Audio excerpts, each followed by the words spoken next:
Olá, pessoal! Que bom estar de volta com o nosso programa Sim para a Literatura nesses dias de outono e poder contar com a sua companhia. E nesse momento trágico, com a continuidade da pandemia, e já chegamos ao número assustador de 400 mil mortos, com o sistema de saúde em colapso em vários lugares do Brasil, faça a sua parte, fica em casa, evite ficar batendo pernas por aí, use a máscara, proteja a sua saúde, seja responsável com a saúde dos seus familiares, se acomode na poltrona e curta junto comigo.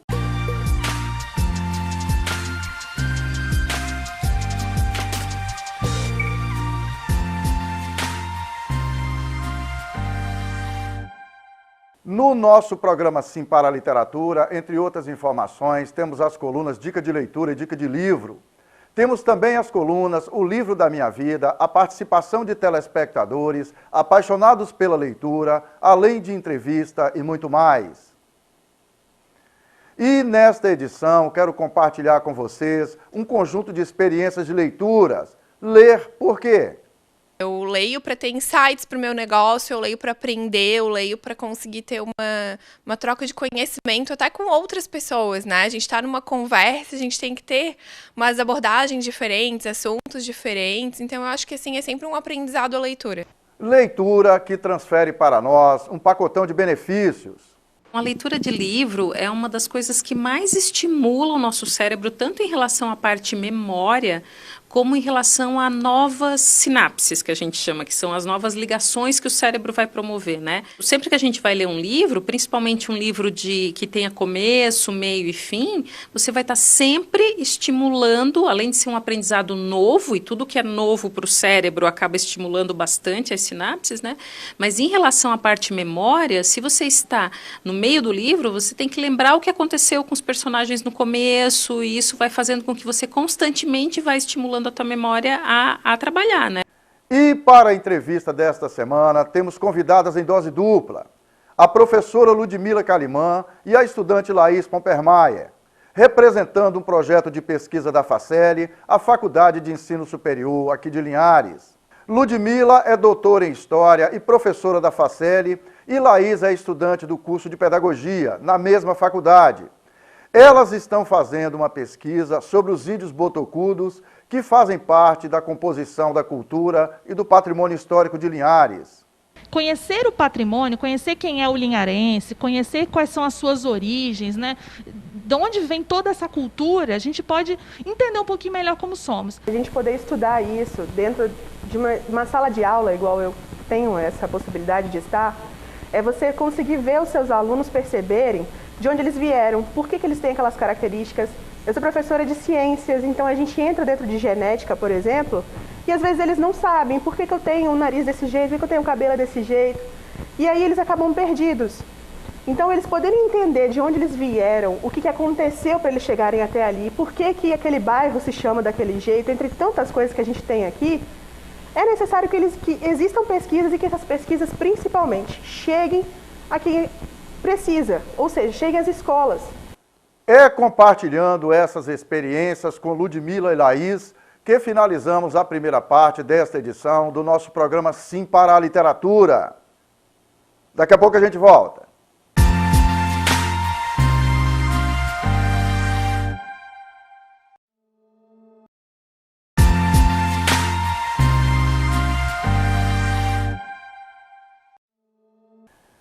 Estamos de volta com o nosso programa Sim para a Literatura e é muito bom continuar na sua companhia.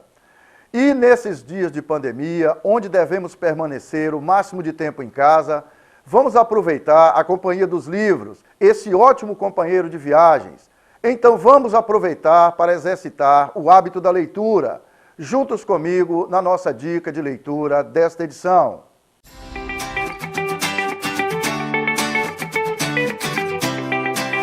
Eu dividi essas dicas em como começar e por onde começar. Então a gente vai começar com as dicas do como começar. Mas você pode escolher o seu horário, por exemplo, na manhã, no café da manhã, durante o seu café ou na hora do almoço. Segunda dica essencial, carregue um livro com você em todos os momentos. Deixa o livro na bolsa. Por exemplo, na questão do transporte. Se você tem um livro na bolsa e você está naquele período de transporte que é um período insuportável para todo mundo, você tem ali alguma coisa para fazer. E assim você também pode ler nos espaços entre atividades, como por exemplo, quando você está esperando na sala do dentista, quando você está no cabeleireiro. E, obviamente, no maldito transporte público, que eu vejo muito no transporte público, que é a pessoa que lê em pé, no meio do sufoco, com uma mão segurando em cima e o livro aqui. E eu tenho certeza pra você que a viagem pra essa pessoa é muito mais suportável do que pra gente, né? E aproveitar a companhia nessa gostosa viagem de um livro Papo Cabeça. Então vamos juntos comigo na nossa dica de livro. Podem rodar a dica.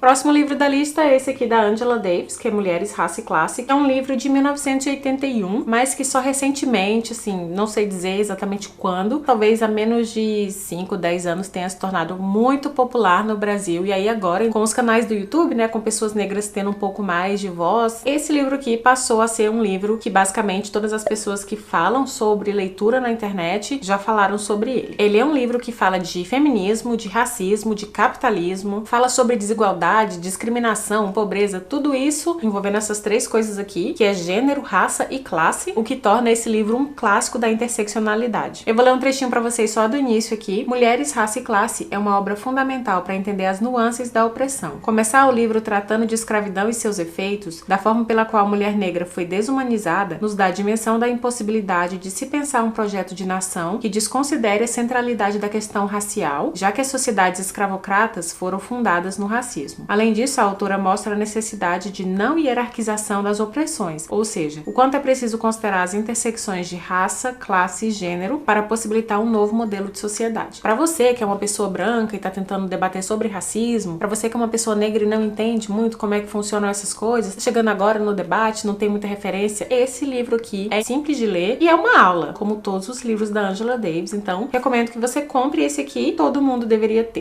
Na nossa coluna Apaixonados pela Leitura, vamos compartilhar experiências de leitura inovadoras que fortalecem os vínculos da paixão pelos livros. Vamos que vamos!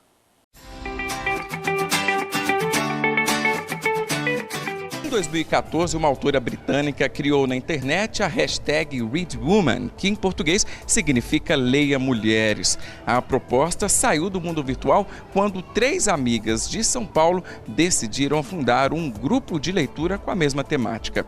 A ideia deu tão certo que vários grupos se espalharam pelo Brasil. Aqui na capital do país, o Leia Mulheres Brasília se reúne todos os meses para discutir livros escolhidos no mês anterior.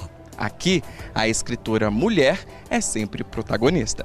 Eu acho que deu certo porque é diferente, assim, porque a gente está incentivando a leitura, independente do gênero, mas não tem nenhum clube assim aqui em Brasília que incentiva a leitura de autoras. E eu acho que por isso que as pessoas estão procurando, estão vindo e estão gostando.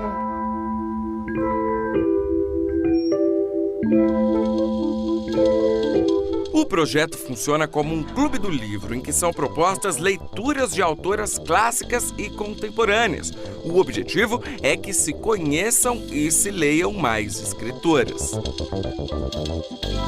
que a gente pode fazer para as mulheres ganharem mais visibilidade no mercado editorial? Ler essas mulheres, ler a produção dessas mulheres, discutir, difundir. Então o grupo chega com isso, né? Com essa ideia de difundir, debater, reunir pessoas que têm esse interesse. Homens, mulheres e até crianças participam do grupo de forma espontânea e de graça. Para as mediadoras, incentivar a leitura de escritoras mulheres faz nascer um leitor mais crítico.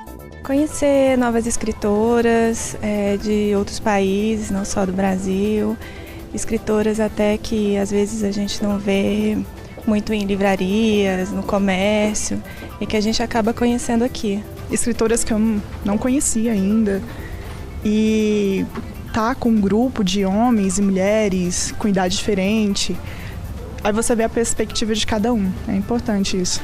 E para não dizer que não falamos das flores, vamos dar vez e voz às novas gerações de leitores, na nossa coluna Participação de Telespectadores desta edição.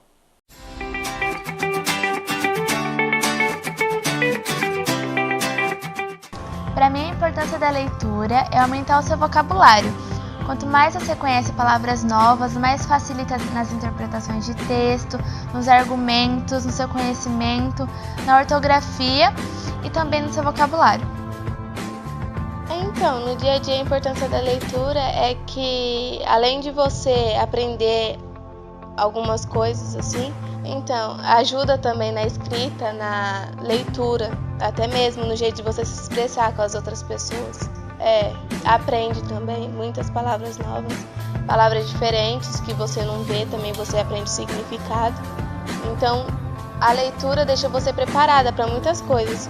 É seguindo juntos nos diversos caminhos da literatura que finalizamos a segunda parte desta edição do nosso programa Sim para a Literatura. Daqui a pouco a gente volta.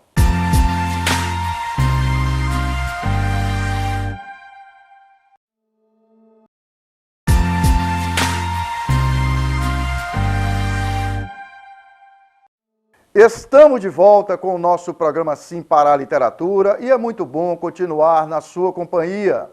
E vamos juntos para a entrevista desta edição.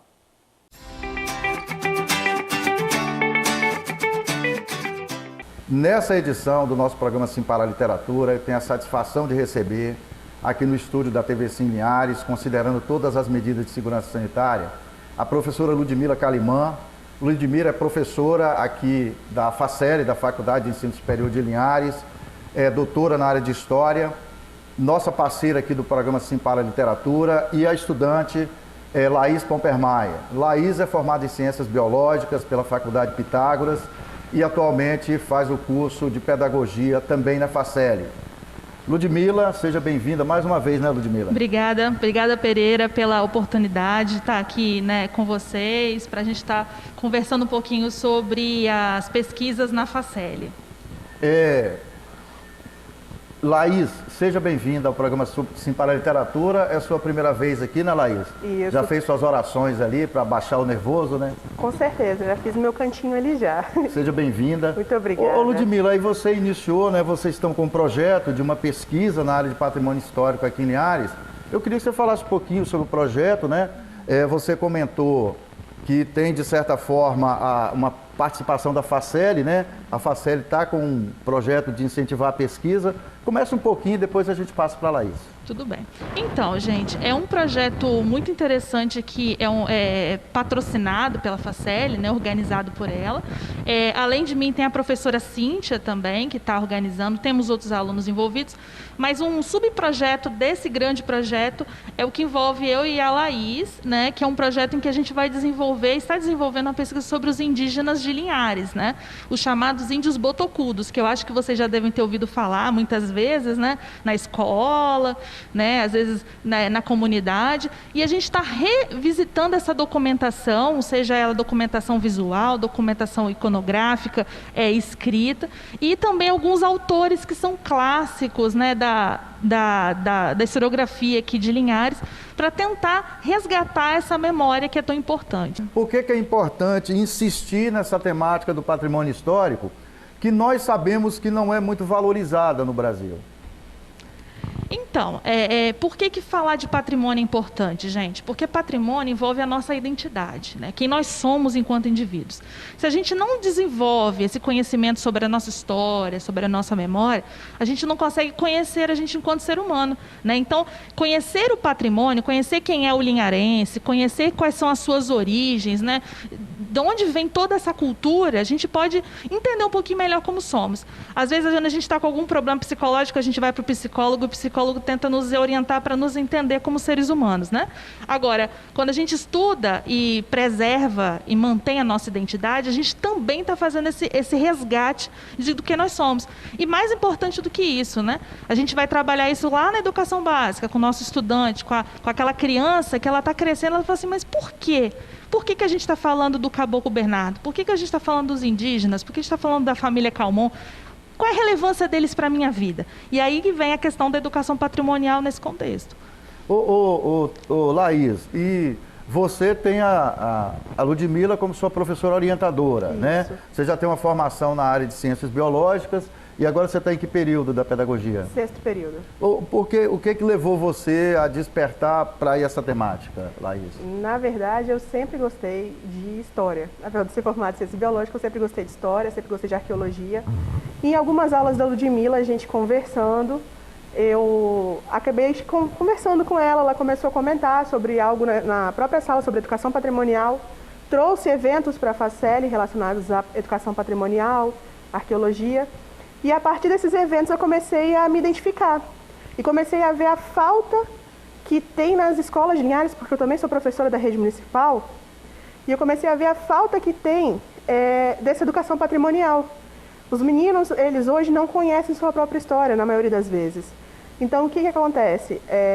A gente, como professor, tem que acabar com essa lacuna que existe. Então, através disso, eu vi a importância e comecei a chamar a Ludmila para conversar e a gente acabou fechando nesse projeto.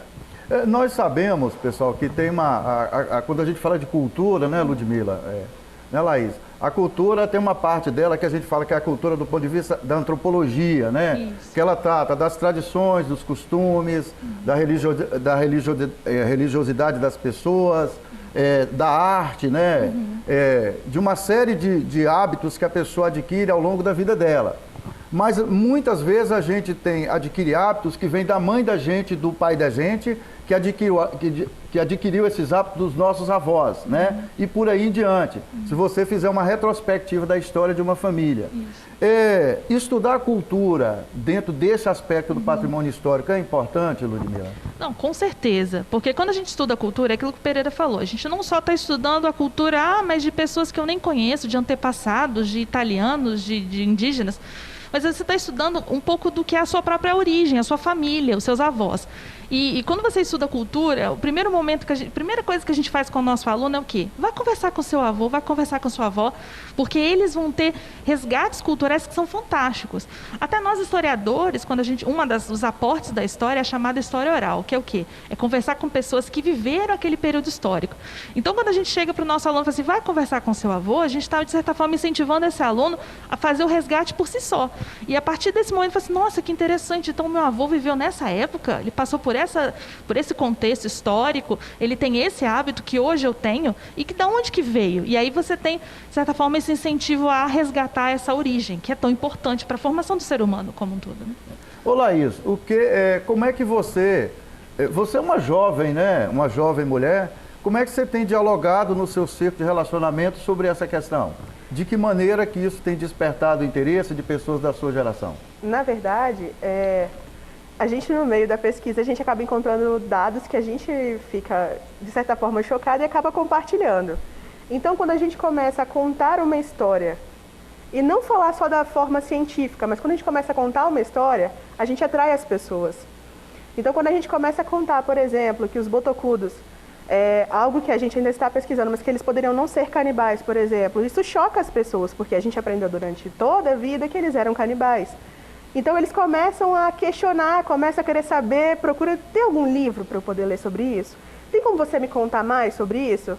Então eles mesmos acabam buscando através de pequenas pérolas que você solta ao longo da conversa. E hoje, vários grupos que eu tenho de amigos, eles acabam me perguntando, olha, eu vi tal coisa, é verdade isso? Então eu acabei, de certa forma, levando um pouco disso, mesmo sem estar concluído, para esses meios, inclusive dentro da nossa sala. Né? Ô Laís, como é que está sendo formatado esse projeto de vocês?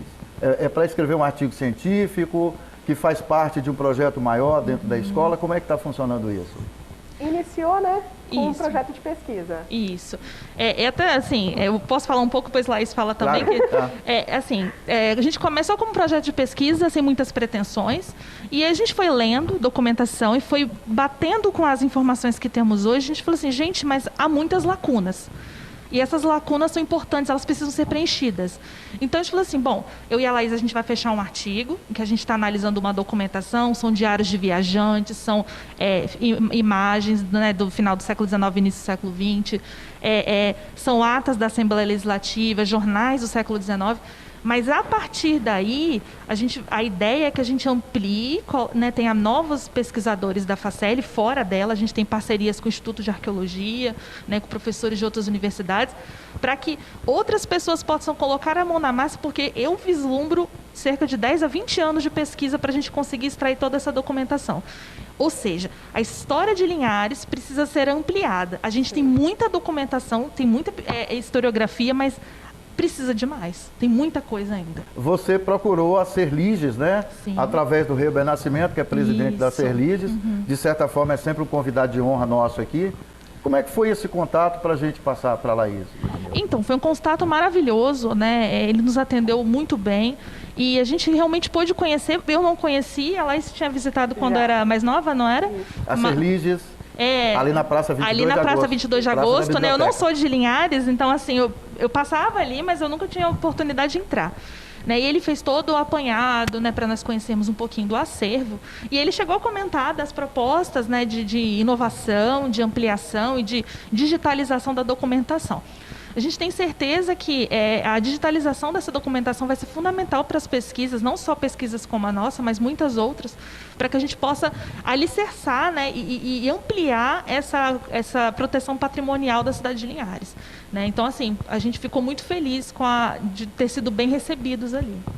Só para reforçar, pessoal, é uma proposta da Serliges, né, sob a presidência do Reuben Nascimento, que é digitalizar todo o acervo do patrimônio histórico, né, de Linhares, para que fique à disposição da população, né, e colocar cada vez isso mais acessível, principalmente para a moçada da escola. Isso, né? Isso. Ô Laís, qual a importância dos índios botocudos para a nossa história, daquilo que vocês até agora conseguiram pesquisar?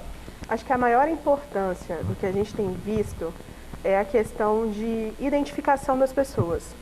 A gente descobriu uma grande quantidade de pessoas que são descendentes indígenas e por algum motivo, que a gente ainda está, né, em pesquisa, elas não se consideram, não sabem às vezes que elas têm essa descendência, então elas não conhecem sua própria história, elas não conhecem de onde vieram e isso acaba acarretando várias outras coisas, problemas sociais na pessoa. Porque você não saber de onde você veio, você não se identificar com nenhuma cultura, você estar por estar ali, isso acaba trazendo outras questões para aquela pessoa. E a gente está vendo que isso acontece. Eu tenho colegas que não sabiam que eram descendentes indígenas, e aí depois que a gente começou a conversar sobre trabalho, nossa, mãe, eu não pareço um pouco, eu não tenho cabelo. Meu filho, sua bisavó ela foi pega no laço, que é um comentário que a gente escuta muito. Exatamente. Então a gente começou a perceber que uma das principais necessidades desse trabalho é resgatar essa origem. E além de trazer para Linhares um pouco mais a sua história dentro de uma lacuna que existe. Afinal de contas, a gente escuta que teve botocudos, mas ninguém sabe direito o que aconteceu com eles. Onde essas pessoas moravam, o que fazia? Se eles foram exterminados. Teve também a gente está ainda descobrindo a possibilidade de, Baixo Quartel, que a gente... Sim, em Baixo Quartel, Quartel. talvez ter ali um reduto, né, indígena tradicional em algum momento da história, que também está dentro do discurso da oralidade da população, mas ninguém sabe de onde. A gente vai tentar resgatar isso. Ô Ludmila, fala um pouquinho, né, do apoio que vocês receberam da professora Maria Lúcia Zunti. Então, o livro, a gente mostra a fotografia do livro depois, sim, tá bom? Sim. Fala rapidinho pra né, o livro dela, o Panorama Histórico de Linhares, nos ajuda muito, principalmente no pontapé inicial da pesquisa. Né, porque você fala assim, para onde que a gente vai pesquisar? Né? E aí a gente ter essa bibliografia em mãos nos ajuda muito a compreender essa história de uma maneira geral, para a partir daí a gente poder aprofundar em alguns pontos que às vezes são difíceis de aprofundar, né? Porque demandam de muito mais pesquisa, acervo e mão de obra. Eu sozinha eu não conseguiria fazer, nem mesmo um livro maravilhoso como esse. Né? Por isso a gente precisa de tantos pesquisadores engajados, aí a Facel nos ajudando. Então, assim, a gente agradece muito a esse tipo de trabalho. Outros trabalhos também, Calmon Júnior, não é? Lastênio Calmon Júnior também, né, que tem aí uma bibliografia maravilhosa e que é fundamental para o nosso trabalho. Né? Qual a importância de se estudar o patrimônio histórico para as novas gerações, Laís? Bom, da forma como eu comentei antes, a gente poder estudar isso dentro de uma sala de aula, igual eu tenho essa possibilidade de estar, é você conseguir ver os seus alunos perceberem de onde eles vieram, por que eles têm aquelas características.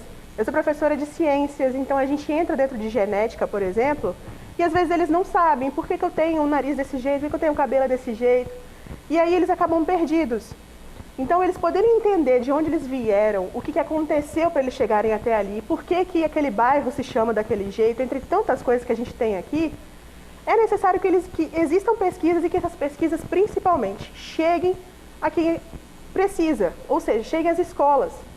Nós temos muitos preconceitos ainda referentes a várias comunidades, aos indígenas, aos negros, às mulheres, independente de que seja, exatamente pela falta de informação. Então, quanto mais informação a gente tem e faz chegar às escolas, com certeza melhor a sociedade vai ser. Agradecer vocês por terem vindo, tá bom? Muito obrigada. Muito obrigada pelo espaço que nos deu. É assim que finalizamos mais esta edição do nosso programa Sim para a Literatura. Caros telespectadores, foi um prazer e um sinal de prestígio contar com a sua audiência nesta edição do nosso programa Sim para a Literatura. Para que vocês tenham acesso às edições anteriores e aos vídeos do programa, acessem youtube.com/Sim para a Literatura. Entrem em contato conosco através do e-mail simparaliteratura@gmail.com.